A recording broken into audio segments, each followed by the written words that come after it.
Well, ladies and gentlemen, hello and welcome. It's an absolute delight to be able to welcome someone who I met about 4 years ago, I think, first time. Yep. When you were just embarking on your new mission, which was to form a non-profit organisation, social enterprise, the Hummingbird Project. Yeah. So what inspired that, Leigh Carey?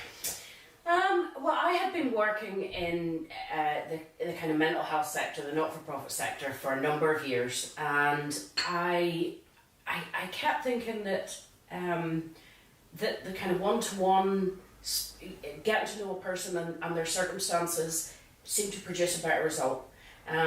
So as organisations grew and they had to, because of their numbers, make services more, that everybody went through the same journey. I felt more that actually taking somebody and looking at their own circumstances and what they could do about it and putting plans in place for that just seemed to work better. And it meant that they didn't, they didn't have to stay in a service for a huge long length of time. And yeah, it just felt a bit more person-centred. And bespoke. Yeah.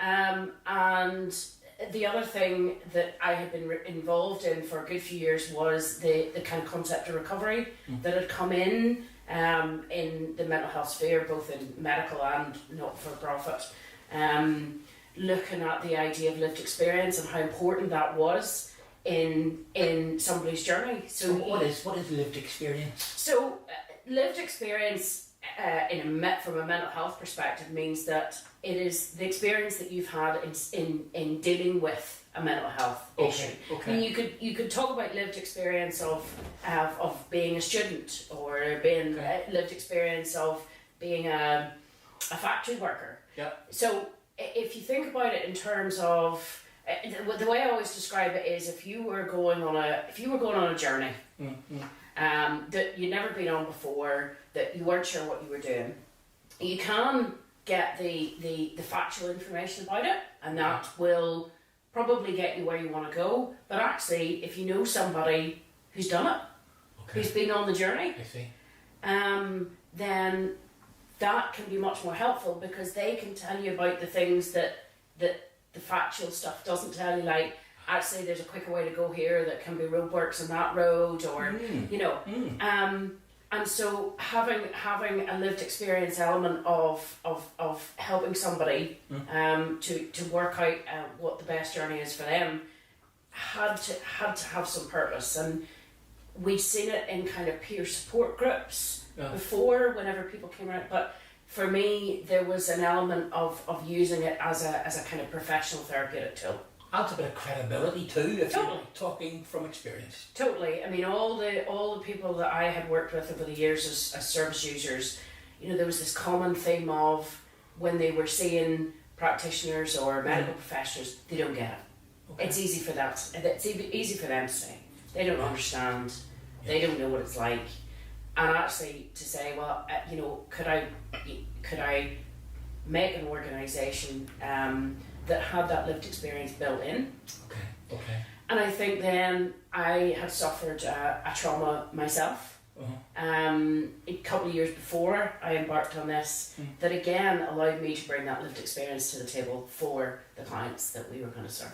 And what sort of clients, who benefits from your? Well, I mean, I suppose in the beginning we worked with service users who had either gone to their GP or gone to the likes of community mental health with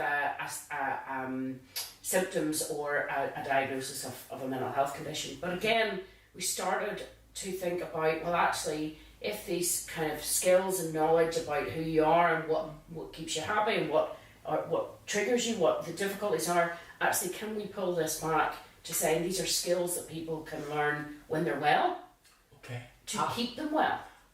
So it started at the more severe end, and then that same model that we use worked backwards into actually resilience work rather than recovery work. So you're avoiding the problem rather than solving the problem. I think somebody used the analogy to me recently, and it saves money to my mind for the government. It's a lot cheaper to build a fence at the top of a cliff than it is to pay for an ambulance at the bottom. Absolutely. Is that a model which we as a society buy into at the moment? Is that how the NHS function? I think to be fair, whenever there obviously is, a crisis situation for mental health services in Northern Ireland particularly, and obviously with what's happened over the last few months, that's going to exacerbate it. Yes. But whenever people are in crisis, obviously because they are at the most risk, money and services get channeled to them, because at the end of the day, if they're not helped, that could be a risk to their life. But and so that's where but actually, if you took a step back and said, well, where was that person 3 months ago? Where was that person 6 months ago? Okay. And actually, if we'd been able to engage with them then, because obviously crisis, the further down the journey you've gone, the more up the tunnel you have to travel back. Whereas if you can try and work with people before they end up in that situation, then hopefully it's a much easier fix, and therefore doesn't cost as much money. Of course. And anything else which is unique about the Hummingbird project? Yeah, I mean, I think that we took a very different approach in terms of how we measure impact. Okay. So instead of kind of how many people, how many hours, and not really measuring the difference that it made to them as human beings. Okay.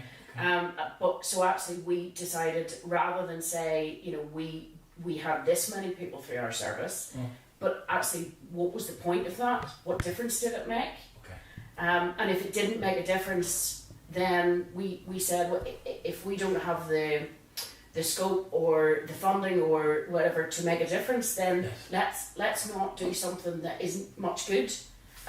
We'd rather focus on what makes the most difference. Funny, something which will stick with me. There's a word I'm trying to take out of my vocabulary, and that word is service. Because I remember we were talking at one point about the services which you provide. And you had said it's not about service, it's all about providing and bringing about change. Sure. And that seems to be at the heart of what you're doing. And measuring it and quantifying it. Is that a tricky process to do? How does one go about that? Well, it's funny, the idea of kind of social impact is a relatively new one in the last kind of 5 or 10 years. So we're always learning. There's and we're lucky to be connected with lots of organisations that are working on that, and so we constantly kind of revisit that. Okay. It's not tricky. There are kind of qualitative measurements and quantitative measurements that we do, and both are important. Right. But it is about mixing, as I say, the kind of clinical measurements that we do, which is literally almost like scoring, along with the qualitative stuff that, to kind of capture that narrative and capture that journey. Okay. And that's really, and it's so powerful when you actually see it and hear it and can feel the difference that it's made to people. And has any of your work been recognised? Oh, yes. I'm not spare your blushes. So we're 4 years old, and we were in the top 100 social enterprises in the UK. Really? I was in the WISE 100, which, women in social enterprise. Excellent. I know, you can imagine how many jokes came out of that in the office. I won Social Enterprise Leader of the Year last year, which was pretty awesome. Shortlisted for the Great British Entrepreneur Awards for Entrepreneur for Good. Fantastic. In the UK.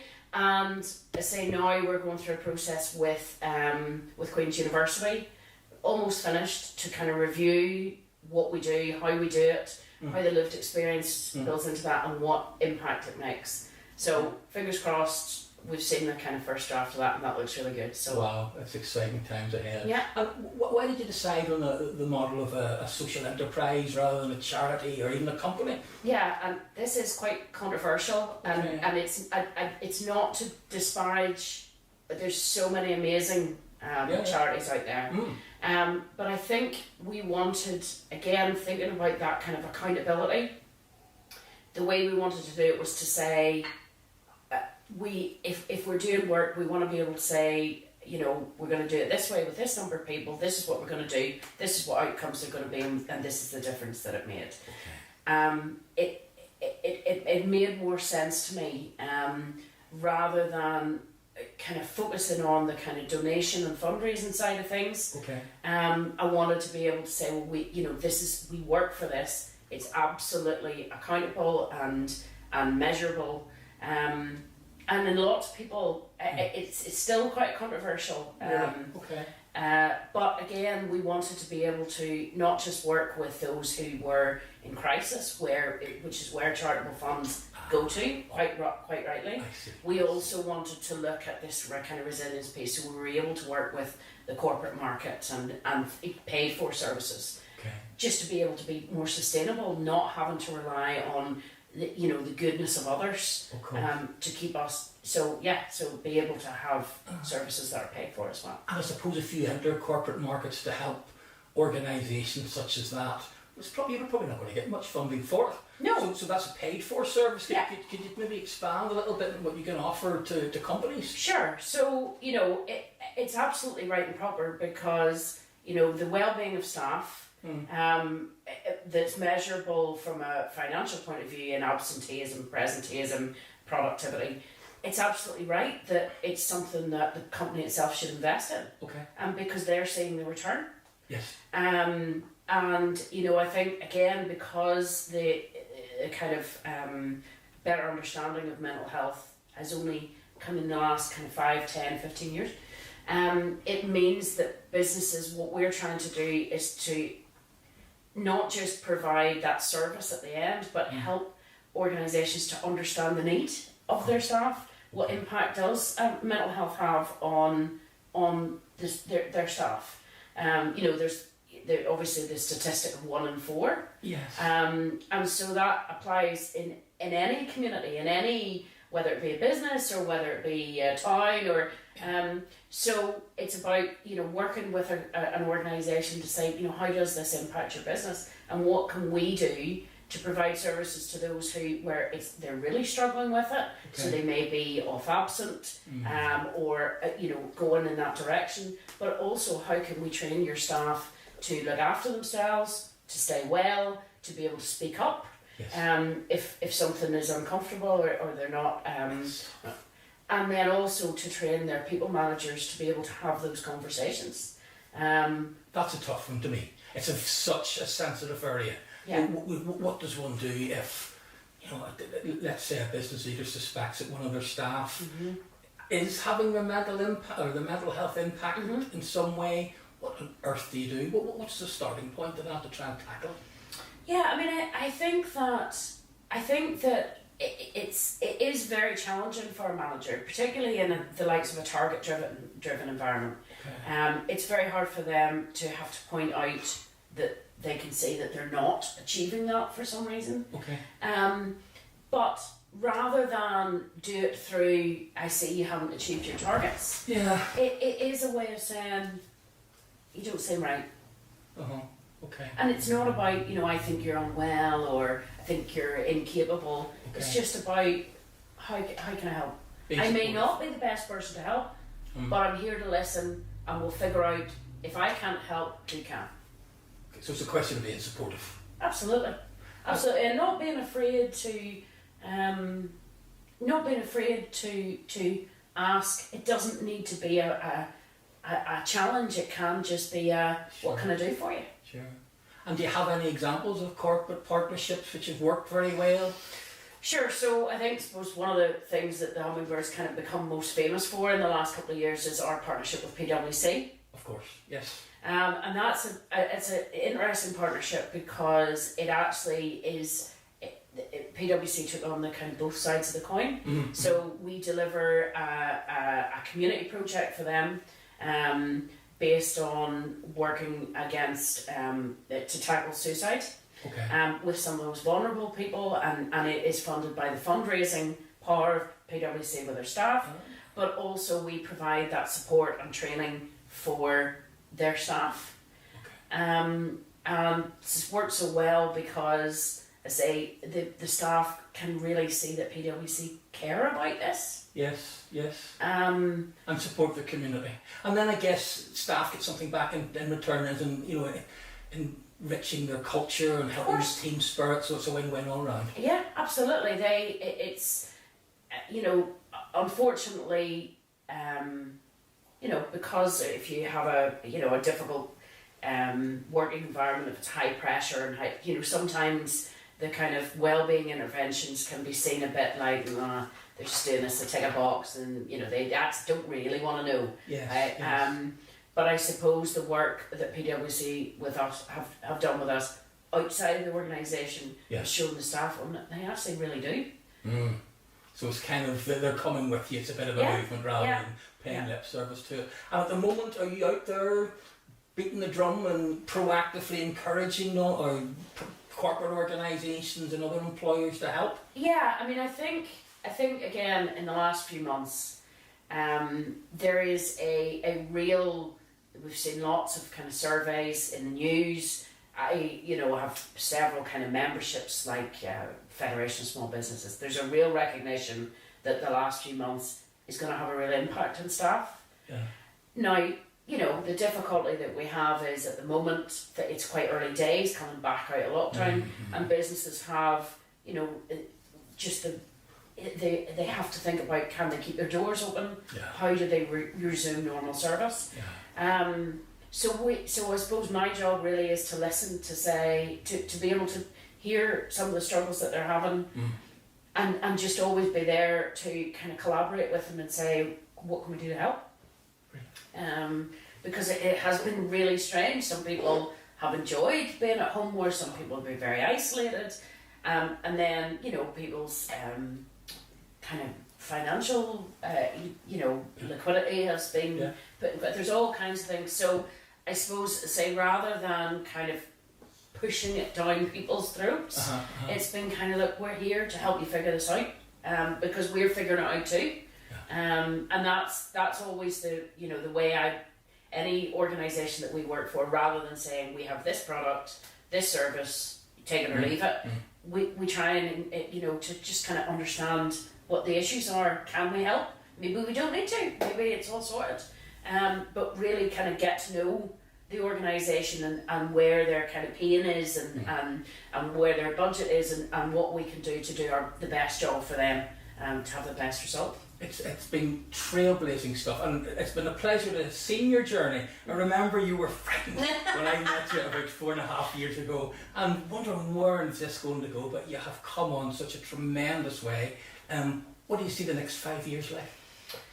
I do think that, I do think that we will try and work on this kind of corporate side of things. I think we need to do a lot of work with, alongside organisations to help them understand their options and what they can do, and create kind of products and kind of collaborations with them to really understand workforce and how they can do things like early intervention or prevention work.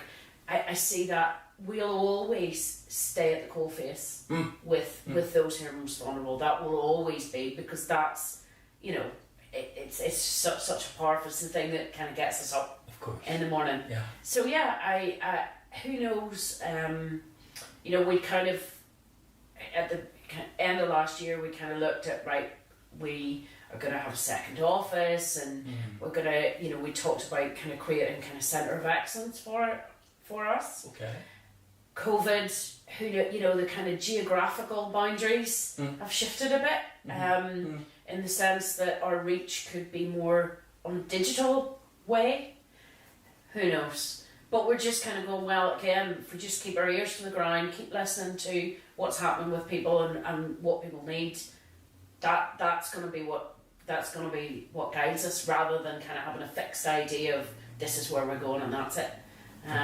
Well, I'm sure it'll continue to be a magnificent journey, and I look forward to seeing what happens. I think your contact details are going to be shared at the end of this video if anybody wants to hook up with Leigh.